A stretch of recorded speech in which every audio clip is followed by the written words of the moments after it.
Hello, നിങ്ങൾക്ക് traditional പാർട്ടീസിനൊക്കെ പോകാൻ വേണ്ടിയിട്ടുള്ള ഒരു ഔട്ട്ഫിറ്റ് ഐഡിയ ആണ് ഇത് മൂന്നും സെപ്പറേറ്റ് ആണ് കേട്ടോ. അതായത് ഫസ്റ്റ് ഞാൻ ദുപ്പട്ടിനെ കുറിച്ച് പറയാം. സാധാരണ ഒരു ഷോപ്പിൽ നിന്ന്, അതായത് റെഡിങ് മെറ്റീരിയൽസ് ഒക്കെ വിൽക്കുന്ന ഷോപ്പിൽ നിന്ന് ഞാൻ ദുപ്പട്ടയ്ക്കാന്ന് പറഞ്ഞ് മുറിച്ചെടുത്ത ഒരു പീസാണ്.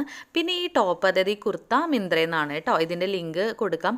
വെൽവെറ്റ് ഒരിക്കലും ഔട്ട് ഓഫ് ഫാഷൻ ആവാത്തൊരു മെറ്റീരിയലാണ്. അപ്പോൾ ഇത് നല്ല ഭംഗിയുണ്ട് കേട്ടോ, നല്ല റിച്ച് ആണ്, ഇന്ന് അഫോർഡബിൾ ആണ്.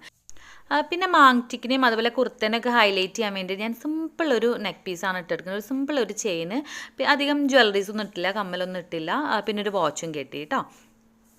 പിന്നെ പറയാനുള്ളത് പാൻസ് ആണ്. ഇത് മിന്ത്രയിൽ നിന്ന് വാങ്ങിച്ച ലെഗിൻസ് ആണ്. അത് ആംഗിൾ ലെങ്ത് ലെഗിൻസ് ആണ് കേട്ടോ. അപ്പോൾ അതിൻ്റെ രണ്ടിൻ്റെ ലിങ്ക് ഞാൻ കൊടുക്കാം. ഇതാണ് മൊത്തം ഔട്ട്ഫിറ്റ്. പിന്നെ ഐബ്രോ ഒന്ന് ഫില്ല് ചെയ്ത് കൊടുത്തു.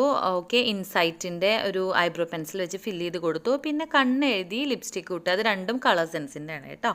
ഇതിൻ്റെ സെപ്പറേറ്റ് വീഡിയോ, അതായത് ഹെയർ സ്റ്റൈലിൻ്റെയും ലിപ്സ്റ്റിക്കിൻ്റെയൊക്കെ സെപ്പറേറ്റ് വീഡിയോ ഇട്ടിട്ടുണ്ട്, ചെക്ക് ചെയ്ത് നോക്കൂ. ഇതാണ് മൊത്തം ഔട്ട്ഫിറ്റ് കേട്ടോ.